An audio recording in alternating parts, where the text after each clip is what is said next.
My father was born and raised and grew up in Oberhausen, Germany. He was born in 1913, so if you do the math, you realize that he found himself in the midst of the Nazi uprising and the Holocaust.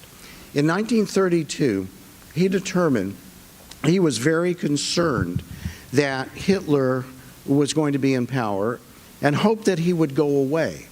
And so my father decided to escape to Belgium for a while. He had family there, and wait Hitler out. By 1937, he realized that that was not going to happen. So he snuck back into Germany, took my grandmother and put her in a Catholic nursing home, and they passed her off as a Catholic. She later died of cancer. While he was there, and after he had placed her in the home, two of his classmates, who were Christians, who were also German soldiers, came to him and said they had seen his name on the list and that he was about to be picked up. Imagine, two German soldiers who my father had befriended in high school came and warned him. And as a result, he went to the train station with nothing. He bought a ticket on a train going in one direction, and he got underneath the train of a train going to Switzerland, holding on underneath, literally riding the rails, and that's how he got into Switzerland. His goal was to find a Jewish woman to marry who had a Swiss passport, because he knew a Swiss passport could get him into anywhere. And he did that, found my mother. They married in 1938, and they immediately fled and were able to get into Panama. And they lived there for 4 years, didn't like the political climate, so my mother came to the United States in 1941 to Dallas. She brought my father over 6 months later, and they caught up with him about a year later, the American government, and gave him a choice. He could either be put in a camp for enemy aliens, or he could join the American Army. So he joined the American Army, and they sent him back to Germany as an American soldier in an Army Air Corps intelligence to interrogate German prisoners of war. And when the war was over, he actually went back. He fought in the Battle of the Bulge, and he actually went back to his house in Oberhausen, threw out the people who had taken it over and made him pay back rent. He was a feisty 5-foot man. But he's always been my hero. He was very farsighted. He understood what might go on. But were it not for Christians who were willing to risk their lives to save that of a Jew, I probably wouldn't be here. And so I wanted you to know my story as the backdrop for my opening prayer. Eloheinu v'Elohei avotenu v'imotenu, our God and God of our mothers and fathers, we come before you on this night to remember one of the darkest ages in human history, an age when the world stood by in silence as an evil regime systematically murdered 6 million Jews and millions of Gentiles. These innocent victims of hate were not killed for what they did, but for who they were. Many lie in nameless graves in far-off places. The ashes of others have been scattered to the winds, wiping out generations of greatness that might have been. All of them endured cruel suffering and unspeakable fear. All of them looked for a release that never came. We know, God, that we cannot undo what was done, but we pray that with your help, we might be able to give meaning to the memory of those who perished. In a world of absurdity, show us the way to find reason. Wherever genocide raises its ugly hand, give us the courage to defeat it, no matter the cost, political or otherwise. And help us to remember the words that Protestant pastor Martin Niemöller offered when he, an outspoken critic of Hitler in Germany, looked back on the Holocaust after spending the last 7 years of Nazi rule in a concentration camp. He said, "First they came for the socialists, and I didn't speak out because I was not a socialist. Then they came for the trade unionists, and I did not speak out because I was not a trade unionist. Then they came for the Jews, and I did not speak out because I was not a Jew. And then they came for me, and there was no one left to speak for me. Please, God, give us the courage to speak out so holocausts never happen again. Amen. And now I give you Dr. Matthew Tapey from St. Leo's College, who's the rector of the Catholic Jewish Interfaith Opportunity. Thank you. Thank you for your words. Appreciate it. Thank you. Good evening. My name is Matthew Tapey. I am the director of the Center for Catholic Jewish Studies, and I'm also a professor at St. Leo. And I think I have destabilized this microphone. Here we go.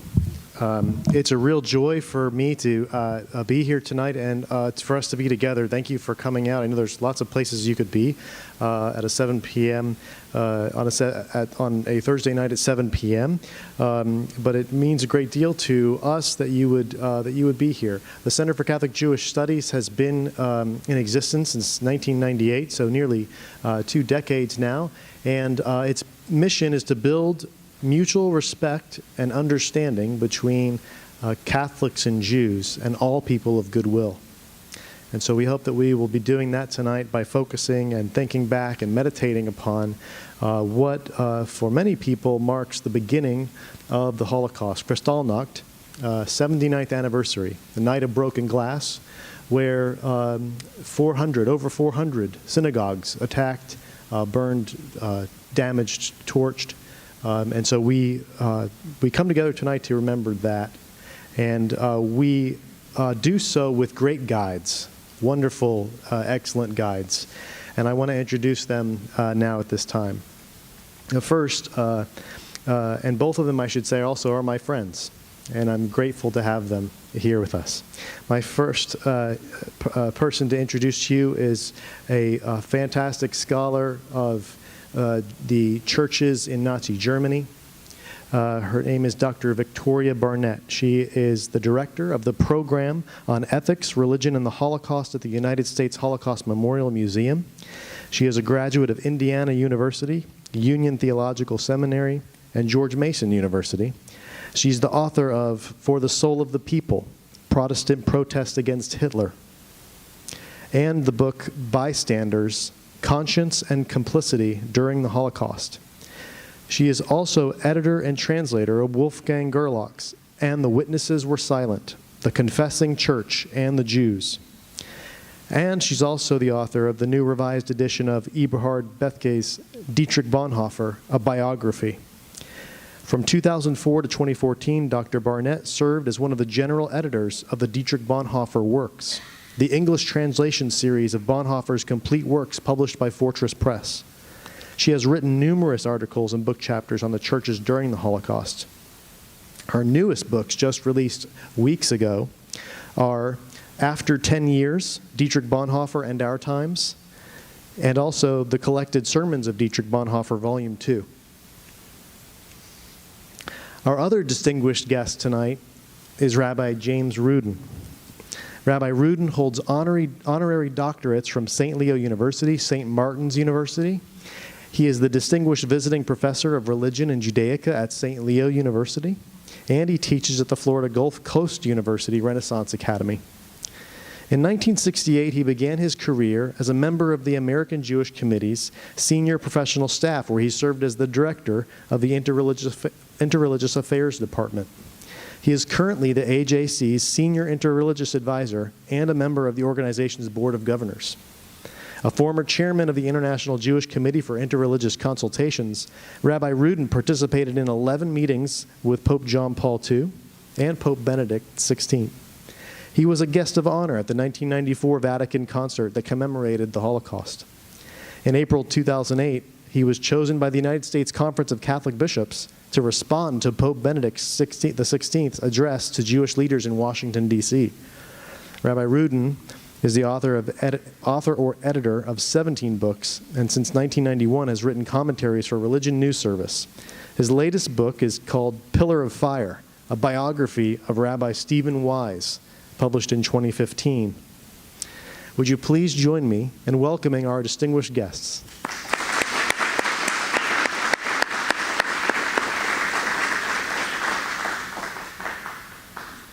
Thank you very much, Matt. Can you hear me all right? Yell loudly if you don't hear me. It really is a pleasure to be here this evening. I want to especially thank Father Plaseski for hosting us here at Christ the King, and of course, Matt Tappy for inviting me to speak down today in Tampa, and again to thank Rabbi Rudin for being on the program with me. We only met for the first time today, and for me it is such an honor because I've admired his work for so long. I want to begin this evening with a slight disclaimer because the story of Jewish, Protestant, and Catholic responses during the Holocaust is such an enormous topic that if I were to really describe this history even generally, we might be here for a very long time. But sometimes it's possible to get deeper insights into a big topic like this when you start small, when you start with a small case study. And so this evening I'm going to begin with such a close-up view by looking at the responses during that era of a small group of Jewish, Catholic, and Protestant leaders in the United States. And I'll begin with an interfaith snapshot from the summer of 1932. That's when Reverend Everett Clinchy, a Presbyterian staff member of the Federal Council of Churches in New York, and the director of a new organization called the National Conference of Christians and Jews, made a fact-finding trip to Germany. The Federal Council was a Protestant interdenominational body with representatives of about 33 mainline denominations that dealt largely with social issues. It was the precursor of today's National Council of Churches. And the National Conference of Christians and Jews, which I'll just call the NCCJ, was initially a division of the Federal Council, but became independent in 1932, and as the name suggests, it focused on interfaith issues in the United States. Its staff included Protestants, Catholics, and Jews, and it came into being at a moment in American history where there was a resurgence of racism, anti-Catholicism, and anti-Semitism. The NCCJ's stated purpose was to combat all these forms of prejudice by having representatives of the three faiths stand together as an example of the values of American democracy, and its goals were to work for common ground between the three faiths. So in the summer of 1932, these officials began to get alarming reports about the rise of anti-Semitism in Germany. And so Clinchy traveled to Germany, joined for part of his trip by two colleagues from the Federal Council, Samuel Cavert and Henry Smith Leeper.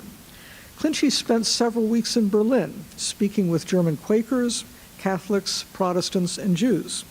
His host was a man named Bernhard Kahn, a Swedish-born physician who in 1901 had founded a Jewish welfare organization in Germany for refugees from the pogroms in Eastern Europe. Kahn later fled Nazi Germany in 1933. He went to Paris, where he became an important ally of James MacDonald in his effort to help refugees from Nazi Germany. And Kahn was also one of the representatives for the Jewish Joint Distribution Committee at the 1938 Evian Conference, which dealt with the refugee question. But in 1932, Kahn was one of a small circle of Christians and Jews in Berlin who had been working together on social issues and were gratefully fearful about the growing strength of the National Socialist Party. One of his closest allies was a Protestant pastor named Friedrich Sigmund Schulze, the founder and director of a social welfare organization in East Berlin. Sigmund Schulze's center during the 1920s had been staffed by Quakers, Protestants, Jews, socialists, and staunch atheists. Many of the people who worked there were women, and it's very striking when you follow what happens to these women after 1933, how many of them then become involved in resistance and rescue activities in Nazi Germany. One of them, a Quaker named Herta Kraus, eventually got to the United States, and she ended up directing the American Friends Service Committee rescue work during the Second World War. Sigmund Schulze himself was arrested and expelled from Nazi Germany in July of 1933 for his work with the Jewish community. Sigmund Schulze and Kahn set up various meetings for Everett Clinchy and his colleagues to give them a first-hand impression of what was happening in Germany. Fortunately, Clinchy was traveling with his wife Winifred, who kept a detailed diary of their journeys, and much of my research has been based upon Winifred Clinchy's diary. Everett Clinchey kept a little notebook with very short little comments about about his meetings. But Winifred went into great detail with who they met with, what they eat, and what they talked about. And so we get a glimpse from her diary of what Jews and Christians in Germany were thinking in the summer of 1932. The Clincheys met some Nazis, including Putzi Hanfstangl, a German-born alumnus of Harvard who was already acting as Hitler's informal ambassador to the United States, and who described the political atmosphere to them as thrilling. Sigmund Schultz had told them that Germans were already living in an atmosphere of civil war, and that, in his words, every day 5 or 6 people are murdered for political reasons. A Quaker leader told them that he didn't think the Nazi question was very important. Bernard Kahn, in contrast, said that the Jewish community in Germany was increasingly fearful, that he himself had become the target of open anti-Semitism and threats, and that, quote, if Hitler came in, many Jews would leave if they could afford it, unquote. Clinchey met with Richard Horlacher, a Protestant member of a newly founded German organization to fight anti-Semitism, Wilhelm Kleiman, head of the Jewish People's Party, and Georg Landauer, a leading German Zionist. And on the morning of July 8, 1932, the Clincheys were walking through the lobby of the Kaiserhof Hotel on their way to breakfast and ran into Adolf Hitler, coming out of the elevator all by himself. As Winifred Clinchey wrote in her diary, he was small, quiet, with no pose to him, and no one seemed to stampede as he walked through the lobby. Clinchey returned to the United States and published a short 30-page booklet called The Strange Case of Herr Hitler, trying to explain what was happening in Germany to Americans, and his booklet came out shortly after January 1933. Hitler, he wrote, and these are his words, was riding skillfully like a Hawaiian surfboard expert on the crest of a wave of nationalism. For the Germans, National Socialism was, quote, an emotional, sentimental, romantic experience, end of quote. Hitler played anti-Semitism like an old tune used by German leaders in former generations to strike up the band for a parade of nationalism. But Clinchey also acknowledged the centuries of Christian anti-Jewish teachings that had laid the foundation for such anti-Semitism, and he described Christians in Germany as, quote, mentally sick, unquote, in their persecution of the Jews. Henry Kleeper and Sam Cavert also returned with warnings about German anti-Semitism, and in fact, Leeper also published a book in 1933 titled A Personal View of the German Churches Under the Revolution, in which he warned that ethno-nationalism had become linked with religion throughout Europe and was now confronting the German Protestant church with its greatest challenge. The point of this is that when the Nazis came to power in January 1933, there were at least some American religious leaders who understood what this meant and were clear especially about the threat that the Nazi regime posed to German Jews. American Catholics, Protestants, and Jews became deeply engaged in those early months. They continued to receive reports from people in Germany about what was going on there. In October 1933, for example, there was a meeting of U.S. interfaith leaders at the home of Harry Emerson Fosdick in New York. Fosdick was the rector, the pastor of Riverside Church, and had a very prominent pulpit in New York. But before Riverside Church, or as it was in the process of being built, the Baptist community there had no place to worship, and so they actually worshipped in Congregation Bethel, Stephen Wise's temple, on the east side of New York while Riverside was being built. So Fosdick and Stephen Wise were old friends, and the meeting in Fosdick's home was attended by Stephen Wise, by Henry Leeper, by John Lafarge and John Walsh, two very prominent Catholic theologians, the Unitarian leader John Haynes Holmes, and several others. The report that they read had truly horrifying accounts of anti-Semitic violence in Germany, including one report about 4 Jewish brothers who had been arrested, tortured, and murdered, with their mutilated bodies returned to the family. The Federal Council of Churches and the NCCJ began to send letters of protest to their Protestant counterparts at church offices in Berlin. Henry Smith Leeper stated the American case succinctly. He said, The Jew does not always have an easy time in the United States, to be sure, but as you know, there is a very deeply rooted conviction in the American mind that religious freedom is an unalienable right of man, end of quote. It was the first of a number of such protests, all of which were met by German church leaders with annoyance, denials, open anti-Semitism, and defenses of the new Nazi regime. These American voices of protest also begin to receive other messages from their contacts, including Sigmund Schulze himself, who by this time was in Swiss exile, warning of a Nazi backlash against the churches if foreign church leaders spoke out too strongly. A bitter fight had broken out in the German Protestant church between a pro-Nazi faction that wanted to Nazify the church and those opposed to this. Among German Catholics, there was anxiety and division among those who had been involved in the Catholic Center Party, which had been very anti-Nazi, and others. There was a relatively small number of Catholic priests who embraced National Socialism, and a much larger number who simply hoped that the Catholic Church and its institutions could remain independent of Nazi state control. And then in July of 1933 came the signing of the Concordat between the Third Reich and the Vatican, which German Catholics hoped would guarantee their own control of their institutions. And so as they watched all this unfold, the American church leaders who had initially been so outspoken became much more cautious in their comments on what was happening in Nazi Germany. Within the NCCJ itself, divisions were already beginning to open up during 1933 between its Jewish, Catholic, and Protestant supporters. Although alarmed by what was happening in Nazi Germany, for example, Everett Clinchy opposed the calls of many U.S. Jewish leaders for a boycott of German goods, arguing that he feared that this might create anti-German sentiment in the United States and would simply spawn a different kind of prejudice. In turn, Jewish organizations and leaders like Rabbi Stephen Wise charged that the NCCJ was naive and didn't understand the nature of what was happening to Jews in Germany. U.S. Catholic leaders in this country had very mixed reactions to the NCCJ.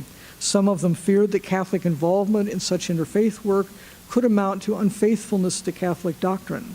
And for that reason, actually, the NCCJ stayed away from the kinds of theological interfaith dialogues that have characterized much interfaith work in this country since 1945. They focused primarily on this fight against prejudice. But U.S. Catholic leaders were also nervous about the challenges that confronted the Catholic churches in Germany. And after 1936, the big international issue on their minds would be the Spanish Civil War, an issue in which U.S. Catholics largely took the side of the nationalists led by Francisco Franco, and American Protestants and Jews came down on the other side, that of the Spanish Republicans. And over the course of the 1930s, the attention of these American Catholics and Protestants began to turn away from the persecution of the German Jews and more to what was happening to their church partners in Germany, more to broader international issues like the Spanish Civil War or concerns about another broader European war, and to domestic American issues like unemployment. Everett Clinchy at the NCCJ argued that they couldn't afford to focus on what was happening in Germany because they needed to focus on what was happening here in the United States. In other words, at the very moment when the Jews of Europe and the Jews of the United States needed the most, their interfaith allies turned their attention to other matters. While there are some factors here that are unique to the American situation, much of what I just described applies to some of the international reactions of European churches and church organizations. So what does this complicated historical snapshot tell us? First, I think it's an important reminder that even in the 1930s, there was more interaction and cooperation between Jews, Protestants, and Catholics than we often realize. And much of it did focus on what was happening in Nazi Germany and the resulting refugee crisis. Especially in the United States, Christians viewed what was happening in Nazi Germany as a human rights or civil liberties issue. One can see that from the quote I read from Henry Leeper. They often focused on the Nazis' racialized conception of Jews, sometimes comparing it to racial discrimination in this country, And as a result, the underlying theological issues between Christians and Jews were never addressed or spoken of, although they certainly remained a fault line in that relationship. And as a result of that, Jewish leaders and even Jewish staff members of the NCCJ were distrustful about how much they could really count on their Christian colleagues. This was underscored as Catholic and Protestant leaders in the United States began to speak more broadly of Hitler's persecution of religion as a whole, lumping together the plight of German Catholics, Protestants, and Jews together, and failing to recognize the very particular threat that was posed to German Jews. This is already evident in Henry Leeper's 1933 book on the German churches. In contrast, the alarm of the Jewish community was growing, not just because of what was happening in Nazi Germany, but because of a dramatic rise in anti-Semitism in the United States. The 1930s saw a boom in right-wing hate groups, many of them inspired by what was happening in Nazi Germany.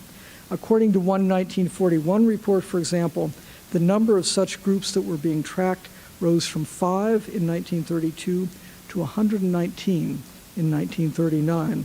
Perhaps compared with today's numbers of hate groups, that doesn't seem like a lot. But at the time, it was truly alarming.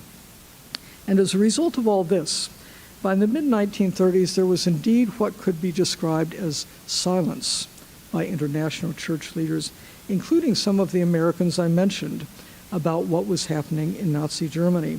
Alarm at what was happening across the Atlantic became one issue among many, increasingly accompanied by concerns about American problems, as the interfaith solidarity that had existed in early 1933 began to fracture. It was a complicated silence, an ambivalent silence, perhaps more of a paralysis, as people searched for what they could do about what was happening. And it has obscured the real interfaith activity that was going on. Much of this has been ignored by historians, even those who studied the churches during this period. But I think the complexity of interfaith work and the breakdown of solidarity under such pressures of that era go hand in hand. All of this would change very briefly on November 9th, 1938. The events of so-called Kristallnacht, the November pogroms, when the synagogues of Germany were set aflame, Jewish homes and businesses were vandalized, Germany's Jewish citizens were accosted and beaten, and thousands of Jewish men were rounded up and taken to concentration camps, aroused an international outcry, especially by church leaders in the United States. There were 3 national radio broadcasts that were quickly organized.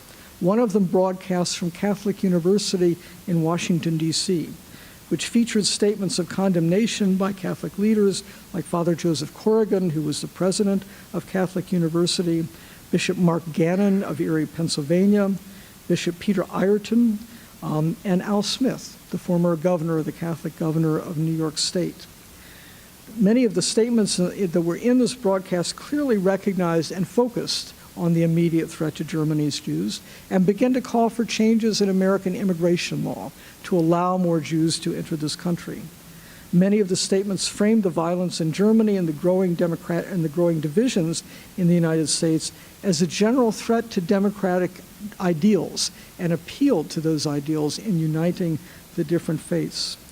And like many of the statements of this era, they also spoke of the violence against German Jews as a kind of racial persecution, but also a more general attack on religion in Nazi Germany. And so many of the statements read on these radio broadcasts warned that the violence against the Jews would inevitably be eventually followed by violence against Germans or against Christians in Germany. Nonetheless, some of these statements are truly remarkable and clear, and if anyone's interested, we actually have the audio of that Catholic University broadcast on the Holocaust Museum website. We have a special feature on how American churches responded to Kristallnacht, and we have that broadcast embedded. Father Corrigan, for example, said, "Where in the light of the fury of inhumanity raging in Germany, where is the Christianity that once reigned in a Christian nation?" Not on the broadcast, but as a follow-up to it, there was an article in the Christian Century several weeks later in 1938 where it said the Christian church must make its own position clear and dissociate itself from this calculated cruelty and paganized racial nationalism help those immediate victims, and strive to immunize the rest of the world to the contagion of this spirit. And in Geneva, Switzerland, the World Council of Churches issued a statement on November 16th, 1938, where it said, "At the moment when a terrible persecution of the Jewish population in Germany has come to a violent climax, it is our duty to remind ourselves of the stand that we have taken as an ecumenical movement against anti-Semitism in all its forms." As these statements show, there were voices of protest, but they didn't coalesce into a broader political movement that really could change either refugee policy in this country or begin to articulate how American and European leaders and diplomats should address the growing emergency in Germany in a different fashion. And so that initial outrage, which is very striking when you look at the literature of Christian publications and Christian churches in those months after November 1938, then begins to dissipate and die down, and then again the plight of the European Jews begins to become subsumed under other concerns. We should neither overestimate nor underestimate the centrality of the people I've been speaking about. These leaders were prominent in their day. There weren't many of them. There certainly weren't enough of them. But in their positions in their respective churches, they had some influence that they tried to bring upon what was happening. One must also say, for the reasons that I just described, they failed, because when a people is persecuted over a number of years, and ultimately when 6 million members of that people are murdered in cold blood, that's a massive failure on all levels of governments, of diplomacy, and I would say of the churches. So the history that we're talking about gives some insight not just into religious responses to National Socialism, but the real complexity that was behind these responses, which are not easily categorized either as silence or as protests. In fact, one aspect of the complexity is that I think the movement from silence to protest is neither smooth nor logical, but often occurs in fits and starts, sometimes accelerating, sometimes retreating, and it's one of the many realities that makes this history complicated in general. A few concluding observations. The first one is that to protest the evils unfolding in Nazi Germany required a clarity and decisiveness that was often not present. One of the striking things about that 1932 visit to Berlin is that these people really did get a glimpse and hear directly from those affected in Berlin of what this movement was about. But people who were not in Berlin, people who were simply reading the newspapers in this country, had a hard time grasping the reality. A wonderful example of that is the story of Rabbi Morris Lazarin, a Reformed rabbi from Baltimore, who was the national staff person for the NCCJ. Lazarin went to Berlin in the spring of 1935. A really stunning time for an American rabbi to visit Berlin. But he went there to do what he thought, he went there thinking that he could do what he had been doing for the NCCJ. Oh, cell phones. He went there to do what he'd been doing for the NCCJ in the United States. That is, Lazarin actually thought that in Berlin he might be able to replicate the kinds of interfaith dialogues that the NCCJ had been doing in the United States. So he went, this sounds a little crass, but it's kind of what he was hoping to do, thinking that he could bring Jews and Nazis and Protestants and Catholics around the table for a potluck, and they would talk to each other and they would work out their differences. But as soon as Lazarin got in Berlin, literally within the first week, he realized that what was happening in Nazi Germany was something completely different. Lazarin stayed in Berlin for about 4 months. He ended up helping every Jew he could, tried to get a visa to the United States, wrote literally several hundred letters to various places in the United States trying to help German Jews escape. And when he returned to the United States in June of 1935, Lazarin wrote a very moving letter to American Jewish leader Paul Berwald, in which he wrote, and these are his words, "No one who has seen what I've seen and heard what I've heard can ever be quite the same. It is a searing but sobering thing to go down into the abyss.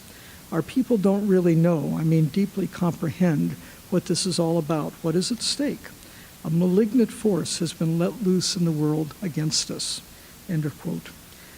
Lazarin recognized what was happening once he got to Berlin, but his story illustrates how many people outside Nazi Germany, even good people, didn't automatically understand that even in 1935.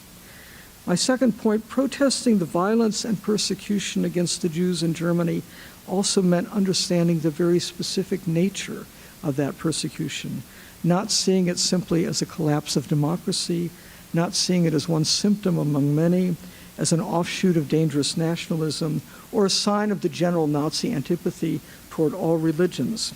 While we do need to understand the systemic nature of evil, in times of great evil like this, one needs to go directly to help the victims, and this was one of the failures in the 1930s. While the Christian churches in Germany indeed came under pressure in Nazi Germany, Christians were never targeted for annihilation as the Jewish population was. Excuse me.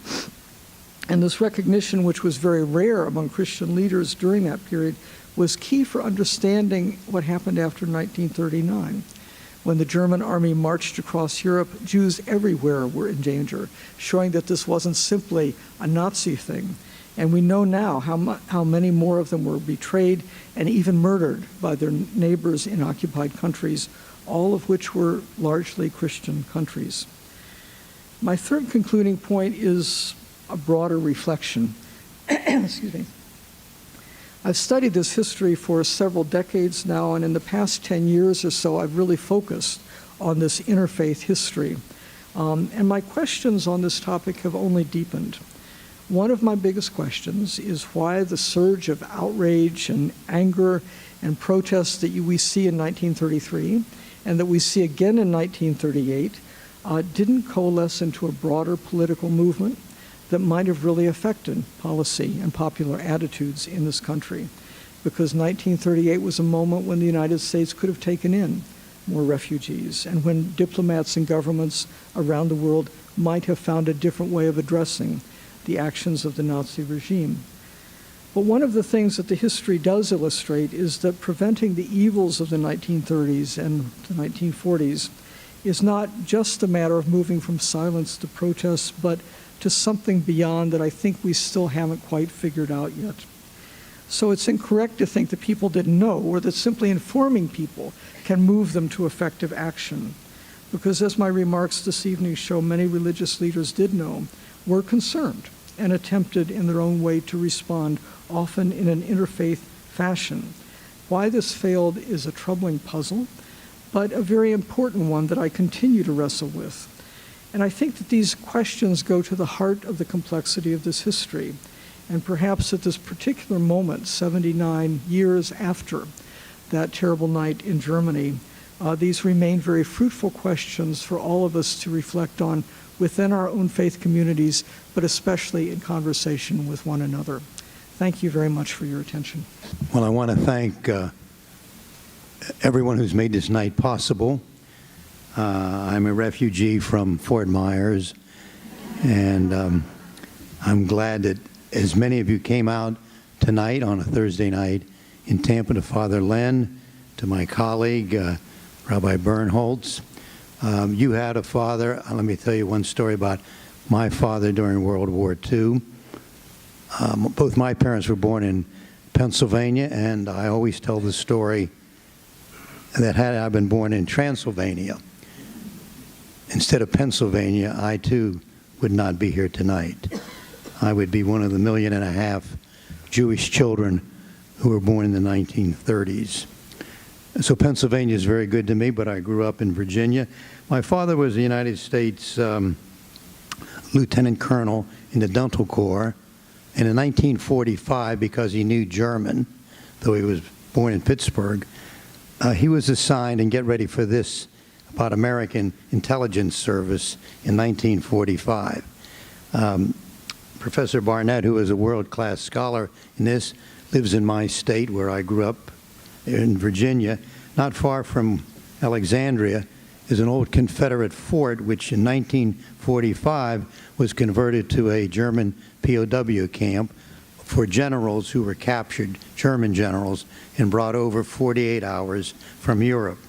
Now, you got to figure this intelligence service. My father was a dentist. Because he knew German, he would work on their teeth and extract not their teeth, but intelligence reports. But only one problem. When you're in a dental chair and your mouth is open, it's a one-way conversation from the dentist to you. You don't have much chance to talk back. My father asked the colonel in charge, get me out of this. He was very blunt. He said, this was January 1945. He said, if I have to stay here one day longer, I'll kill them with my drugs and Novocaine. Because what he was hearing when the Germans were allowed to speak, when my father wasn't working on their teeth, was horrifying and reflects some of the stories that we know very much about the Holocaust. The rabbi who inspired me to become a rabbi was imprisoned on Kristallnacht. He and his wife came to Alexandria in 1939. He was in Dachau in 1938. His name was Hugo Schiff, and because of his inspirational leadership, I was inspired to join Richard Bernholtz in the rabbinate. So we all have our stories, and this is the first point I'd like to make in response to Professor Barnett's excellent presentation. The Shoah, the Holocaust, yes, it's a large number, but it's, as you heard tonight, it's a story of one by one by one by one. Everyone has a story, everyone who was ever affected. And the men and women that Professor Barnett was speaking about in the 1930s were a gallant, small group, as she indicated. They saw things, they understood things, they tried to be the alarm for America, but tried to understand what America was going through in 1938. Charles Lindbergh was still very popular, the American aviator, the hero. In a few years, he was spewing in Des Moines, Iowa, a horrible anti-Semitic speech, and yet he had his followers. The German-American Bund was active and very much in the neighborhood in New York City, where my wife and I have lived for many years, what is now called the Upper East Side, but of course it had a different feeling on 86th Street. If you know New York, it was called Broadhurst Boulevard. Father Coughlin, Charles Coughlin of the Detroit area, had a radio broadcast that was heard by millions of people each week, spewing forth vicious anti-Semitic venom until he was finally silenced eventually by the hierarchy. So the United States of 1938 was not particularly receptive to opening the gates so that Jewish refugees could come in. And after Kristallnacht, which was a widely reported event, it was on the front page of the iconic newspaper called the New York Times, the German government in Berlin warily awaited what was going to be the reaction, particularly of the United States. Would the United States impose sanctions on Germany? Would the United States seize overseas German property and assets? Would the United States break off diplomatic relations with Germany? Would the United States crack finally the quota system so that more refugees from Nazi terror could come in? We, of course, know the answer. In each case, it was no. And so it's important to remember that the United States in 1938, a gallant democracy, which knew about Kristallnacht, very much so, they certainly knew, was not willing to do some of the things that was necessary. But Professor Barnett is correct when she points out it would be a great mistake, particularly for my Jewish brothers and sisters, to believe that there was no Christian response to Kristallnacht. There was. And that's the gallant brand we should remember. That's the group of people who were the pathfinders, who understood and saw, particularly firsthand, in some cases, what was happening. Let me try to bring another point in about America's response and America's view of itself. I grew up in, as you must gather, Alexandria, Virginia, home of not only George Washington, but a man very much in the news today, Robert E. Lee. But America that I grew up with, and maybe you grew up with, after World War II, had a very, very condescending kind of response to all of this, a reaction. Didn't they know? How could they have done this? Where was the rest of the world? There was a kind of innocence and a purity about America following World War II. But I'm here to say that tonight, after Watergate, after Vietnam, after Jim Crow, after the fight for civil rights and human rights that's still going on, we have lost our innocence. And I think that's a good thing. I think we can see very clearly now what was happening in 1933 and 1938. The courageous Christian men and women who tried to alert our country to what was taking place deserve enormous praise. But 79 years from now, God willing, there will be another Professor Victoria Barnett and another James Rudin and another group who will come, and they will look back on us and say, that generation also knew what was taking place throughout the world. That generation also knew people were being persecuted for their gender, their sexual orientation, their ethnicity, their nationality, their religion. And what did they do? What did they do? They knew, they were alerted, they were aware, but what did they do? And so I think that's the challenge that is thrown out from those distant voices of the 1930s. They alerted the American public. They made it very clear what they saw and heard in Germany and in other parts, in Austria and elsewhere, where Nazism was in flower. They came back and they wrote and they spoke, and you heard the documentation tonight.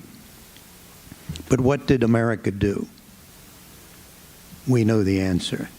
And one of the answers which has really haunted me and will haunt me to the day I die, a great Roman Catholic senator from New York who was born in Germany, Robert Wagner, you may remember him, a U.S. senator, a Democrat, and a Republican woman from Massachusetts, a member of the House of Representatives, Edith Norris Rogers, introduced a bill, a bipartisan bill, to admit 20,000 German Jewish children beyond the quota, breaking the quota, extra quota, outside. Eleanor Roosevelt, God bless her, tried to influence her husband, who happened to be the President of the United States, to support that bill, the Wagner-Rogers bill. Rogers a Protestant, Wagner, as I said, a Roman Catholic, one a Republican, one a Democrat.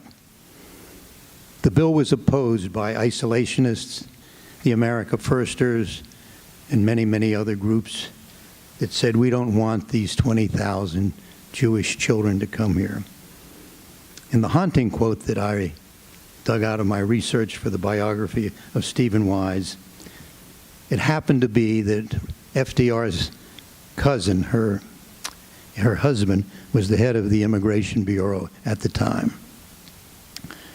And Franklin Roosevelt's first cousin said, if we allow 20,000 children to come to America, they will grow into 20,000 ugly adults.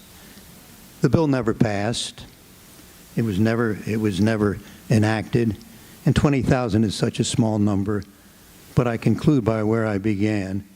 One by one by one by one. You have someone here tonight who's one of those ones.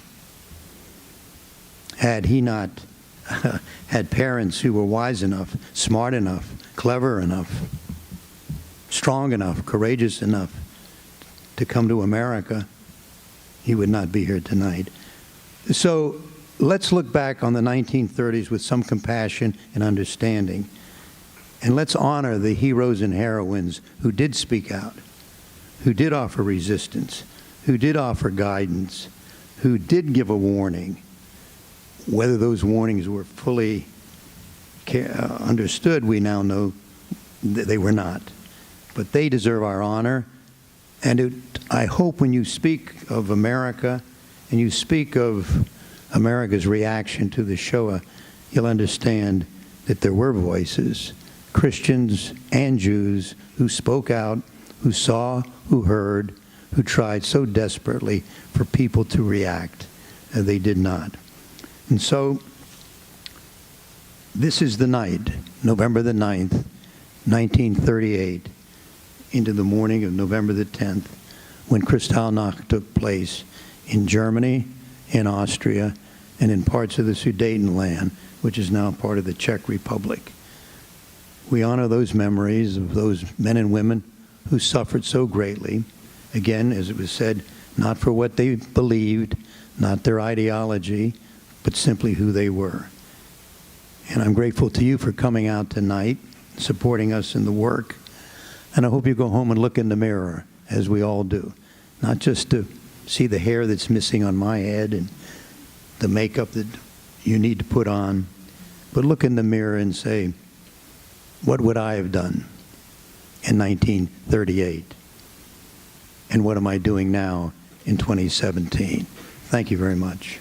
What is the U.S. response for the creation of Israel? I know Britain was the main lead, but did the United States...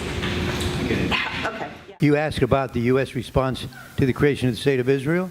Yes, I mean the creation of it, how they were... Well, that's not our topic tonight, but it is in a certain way, because it was only 10 years after Kristallnacht. I'll make it very brief. When I got out of the U.S. Air Force as a chaplain, my first civilian congregation was in Kansas City, Missouri, or its correct pronunciation is Missouri. And in Kansas City, a former U.S. president at the time lived very nearby in Independence, and I had the honor twice of being with Harry Truman, once for an extended 2-hour kind of one-on-one conversation. We were stuck on a dais at the Muehlbach Hotel at an awful luncheon, and I was forced to give a benediction, which was far more amateurish than yours. And President Truman and I were stuck there, but I was, as a history buff, so delighted. And he spoke very bluntly about it. He said I had to overrule James Forrestal, who was the Secretary of Defense. I had to overrule the Secretary of State, a man that I loved and admired, General George Marshall, both of whom advised against the Zionist hope for a Jewish state in the Middle East. They were absolutely opposed to it. He said his advisor, Clark Clifford, who was a lawyer in the White House, was very much for it. And you know the history. It was Harry Truman himself, 11 minutes after David Ben-Gurion declared the State of Israel as an independent state in May 14, 1948. It was Harry Truman, as the President of the United States, who immediately it was pro tem or temporary diplomatic relations. So he had to overrule two of his most senior and very important cabinet officials, Secretary of Defense and his the man he really admired very much, George Marshall, who was Secretary of State. So history is not always, and I think this is the point that Professor Barnett, Dr. Barnett, was making. History is not just these irrepressible forces that just move and you can't do anything about it. History is one by one by one by one. There's personal. Harry Truman was there. I will say this, and I always catch hell from a lot of people when I say it. had Franklin Roosevelt still been the president, which he would have been in May 1948 if he was fulfilling his fourth term, I frankly think, if I can play on that pun, frankly think Franklin Roosevelt would not have granted diplomatic recognition to the State of Israel in 11 minutes. And I always ask my father and mother, like most American Jews of the period, they voted for Franklin Roosevelt not once, not twice, not 3 times, but 4 times. And I said to my father, Dad, and he was a lieutenant colonel in the Army, I said, why did you vote for him 4 times, particularly in 1940? And this was his answer, which I think is, again, the one by one that we heard about the leaders of the 1930s. He said, Jim, whatever Franklin Roosevelt was, and he was many things, one thing we knew, he was the most important leader in the Western world who was anti-Nazi.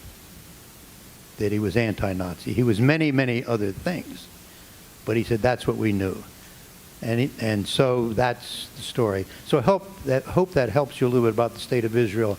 It was Harry Truman, 11 minutes, and he had to overrule 2 of his senior cabinet members. I have a comment to make.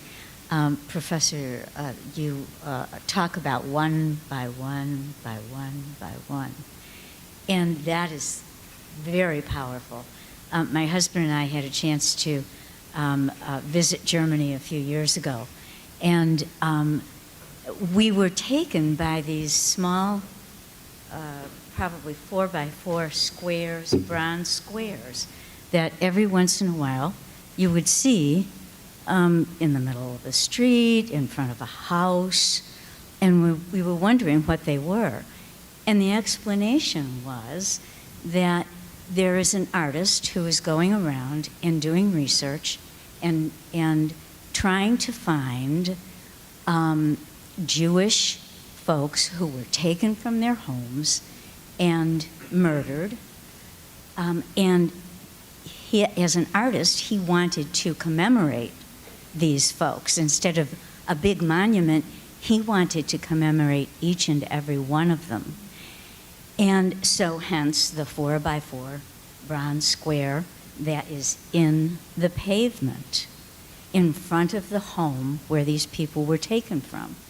And we said, but why in the pavement? You know, why don't you put it on the side of the house or something like that? And he said, well, no, can't put it because some of the houses are gone, and so you don't know. And he said, it's in the pavement because in order to read it, you have to go like this.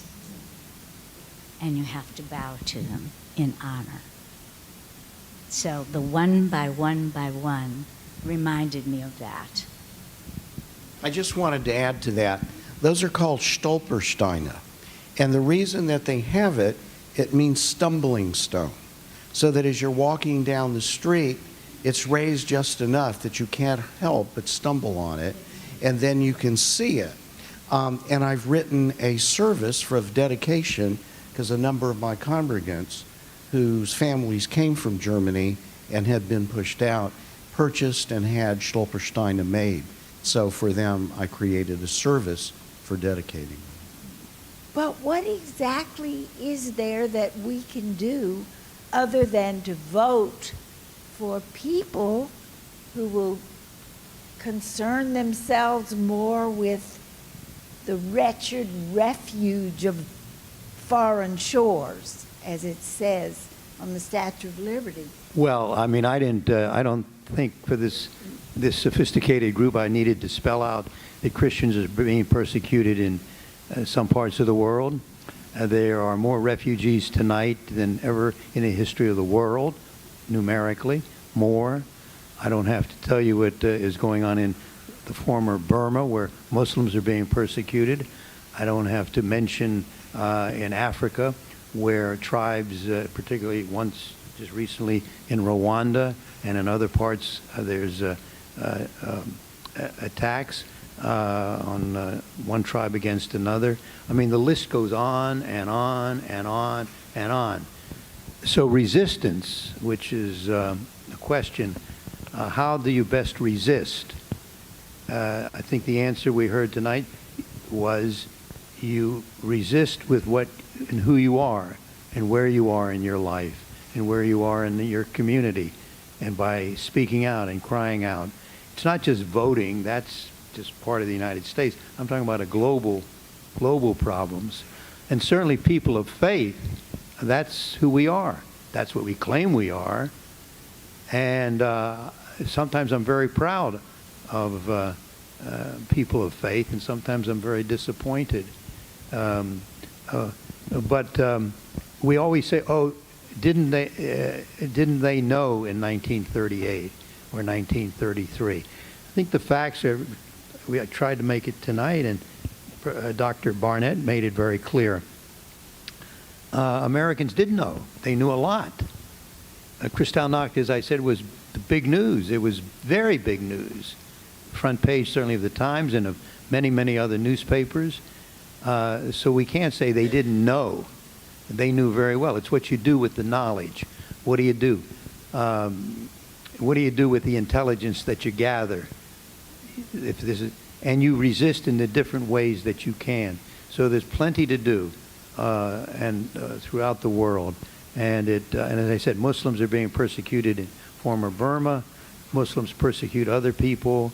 There are refugees coming out of the Middle East. There's so much work to be done, and people of faith especially are, that's our commission. That's our great commission, is to respond, each in our own way. You don't have to be like Dietrich Bonhoeffer and be executed for your beliefs and your actions. No one is asking you to do that in America of 2017, but there are many, many things you can do as Jews, as Catholics, as Protestants, as Muslims. And here in the United States, we have many opportunities to not only express ourselves, but to take direct action and do things. And a group like this knows exactly what to do. History has a way of judging people in moments, sometimes very positively and sometimes very cruelly. Tonight you heard, I think, some new things, at least I did, about American religious leaders who saw things and went to Germany and really came back with reports and made it very clear what they heard and what they saw. Well, one point I want to make is sometimes we talk politically about whether we want to police the rest of the world. You know, is the U.S. the police? But in a sense, that's kind of what we needed to do then. And there are opportunities to do that now. We do have to think about it. I'm not saying that's what we should do, but that's something that's often brought up when we do jump into other areas that are having issues. Is that what we're supposed to do? Well, maybe we need to think really harder about that and compare that to a situation where maybe we should have jumped in sooner. So, or we definitely should have. The word Nazi has been thrown around so often in American popular culture, not just with Jerry Seinfeld, with the Nazi, the soup guy, and anytime something terrible happens, it's a Holocaust, and anything that's terrible that we don't like, someone's behaving in a Nazi-like way. It's been 75 years now, well, 73, my math is a little short here, 1945. So it's been since 1945 the war came to an end. Should we be using those terms? What do you think when you hear that phrase, he's behaving like a Nazi, or that sounds like a Nazi idea? I don't think people should use those phrases. I think it trivializes it, and I think sometimes it's done in a careless way where clearly the speaker doesn't really understand perhaps the gravity of who the Nazis really were. But when I increasingly think we should be very careful about language. and that you don't just throw terms around loosely, that you think about what you say. And the easy use or sort of casual use of words like Nazi or comparing somebody to Hitler or calling somebody the Gestapo or all these things that pop up in culture is it's especially offensive in part because I think there are enough people with very firm living memories of what that really meant. But I also think, as I said, it trivializes it and maybe reflects a larger carelessness with how we talk about real evil as opposed to annoyances or things that are less serious. And that I think I'm in favor of some precision with language because I think that it's important.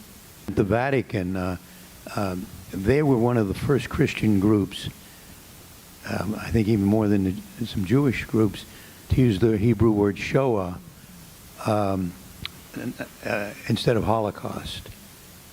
And one of my great Christian leaders and friends, the great Krister Stendahl, who was a Lutheran bishop and the head of the Harvard Divinity School at one time, and the Bishop of Stockholm, he always used to say, if you're going to use the word Holocaust, make sure it has a capital H and only use it for 1933 to 1945. He said, it's not a forest fire, it's not an earthquake, those are terrible things, but the Holocaust, if you're going to use it, capital H. But the Vatican started using some years ago, I don't know exactly when, started using the word Shoah, which means the complete destruction. And Shoah can only mean one thing, and it's very clear. So I've started to use the word Shoah in lieu of Holocaust, and then I have to explain it. So again, I want to commend the Vatican and Roman Catholics for beginning the more popular use of the Hebrew word. I would just like to say, having been involved with the Center for Catholic Jewish Studies for quite a while, early on I so respect Rabbi Rudin and all the people that have been part of that group. I just think that we're so much more conscious of the reality of how horrible that was. And now the media portrays so many horrible things going on in the world. And for example, the Holocaust Museum is a reminder to all of us of how dangerous, how horrible it can get if we let the little things go by. And, I think the United States has tried so hard to be, in many ways, to be the manager of all these things going on, and it's almost out of control. I don't know that we can do our little parts, but can we do anything to solve any part? I think of myself. I was born in '43, and my daddy went off to war to fight, no matter what the German negativity might have been at the time, or the Jewish negativity, because we were German, we weren't Jews, but we were German, and had a lot of different feelings about that. But our troops went to, maybe too late, whatever, but they went to fight and hopefully saved some Jews because of that victory over Hitler, along with other countries. So I think in some ways we've come a long way, in other ways we're so much more conscious of how important it is. And I think the dialogue that we have within small groups, even like the Center for Catholic Jewish Studies, has made us all much more conscious of one another's difficulties and worries, and how any one of us, any one of our groups, Catholics certainly can be in that category, can be victims as were the Jews. So thank you all for being what you've done for us. I have a question. I don't know if you can answer this, but I grew up in Wisconsin, which has a very large number of German immigrants, as do certain other states like Texas, for instance.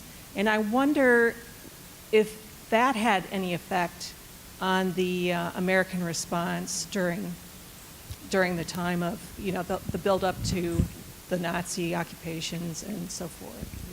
Yeah, that's a fascinating question. When you look at the different both ethnic and religious groups in the United States, in terms of religious affiliation, how they responded, The Lutheran Church's reaction was much milder than some of the other churches. I mean, the Lutherans were very divided. Many people of German descent felt that they were both being unfairly attacked in this country, and they had favorable impressions of what was happening in Germany, especially people who still had family members in Germany. So that Lieper, for example, the gentleman I mentioned who worked at the Federal Council of Churches, I've gone through his papers, and he got hate mail from places like Wisconsin and Minnesota and Montana, from Lutherans who said, "My brother lives in Germany, and he says things are better than they've ever been." So there was pushback among some groups in this country. In fact, I don't know, what part of Lutheran or what part of Wisconsin or what part of Lutheranism you're from, but the Wisconsin Evangelical Synod, which was one of the smaller conservative Lutheran synods, in the interwar period between 1918 and 1939, had actually sent clergy over to Silesia, which was between Poland and Germany, contested territory. It had been part of Germany. After the First World War, it no longer was. And so these were ethnic Germans in Silesia who were unchurched. And the Wisconsin Synod went over and filled in the gap. So you actually had clergy from Wisconsin ministering to ethnic Germans in that region. And when Hitler came into Poland in 1939, they celebrated.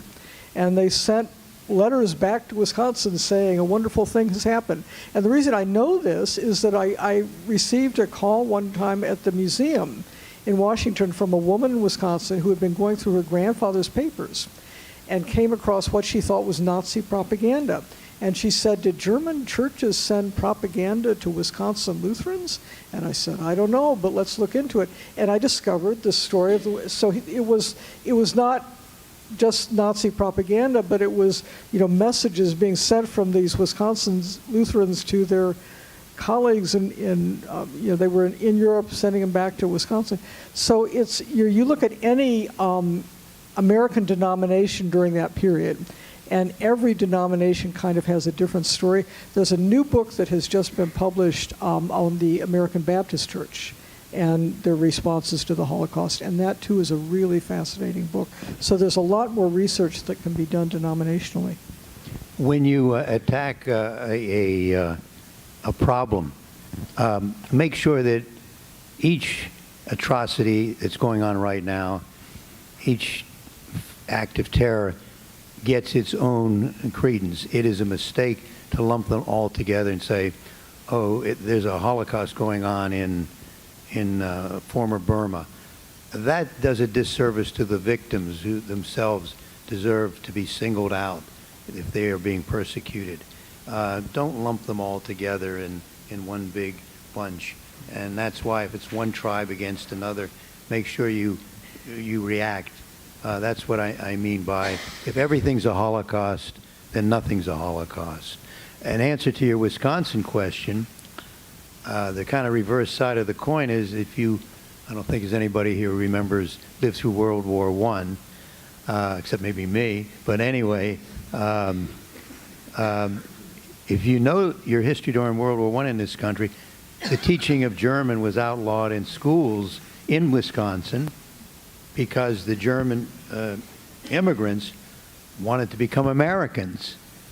And by teaching German or having German sermons in Lutheran churches and some Catholic churches too, with heavy German-speaking congregation, that was an embarrassment. So it wasn't just a German language, it was a lot of words about food and a lot of things. Germanic was considered un-American during World War I. And what were the Germans called? H-U-N-S, Huns, the Huns. And so by the 1930s, and what Dr. Barnett said, some things had changed. But in World War I, there was great fear that German Americans or Americans of German descent would be singled out because once America entered the war in 1917. And so I was shocked when I read that teaching of German in high school and colleges was outlawed for a while. The comment I want to make first is, I don't know how many of you have been to the Holocaust Museum in Washington, D.C. Can you raise your hands if you have? Then you know how horrible it is to go through it and see the atrocities of the Holocaust. But I have to say that one of the most uplifting experiences is at the end of your tour, the Hall of the Righteous Gentiles. And in that hall, you see all the many priests and teachers and nuns and people in general that hid Jews and or helped them escape through trucks at night and loading children into the trucks. One teacher we heard speak once from Belgium. I mean, it was so heartwarming. It almost saves you from leaving. And I wanted to ask Dr. Barnett, I mean, how many people come through the Holocaust Museum annually? And what are some of the activities they're doing to spread the message? We get about, I think, 1.8 million visitors a year. And that has stayed steady. I mean, I think this past year I was told that it even increased a little bit, which is interesting because when the museum opened, I think they weren't sure what kind of visitorship we would get at all. We offer a number of educational programs for different professions. We work with the entering classes of the various military academies. We work with police forces. We work with civil servants like judges and lawyers, professional organizations.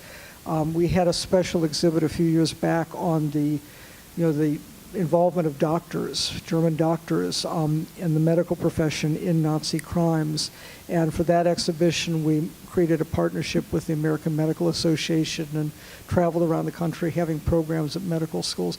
So we really do try to take the elements of the history that the people sort of draw connections to, and talk about and engage in conversation about what German doctors did, what how doctors today face difficult ethical questions.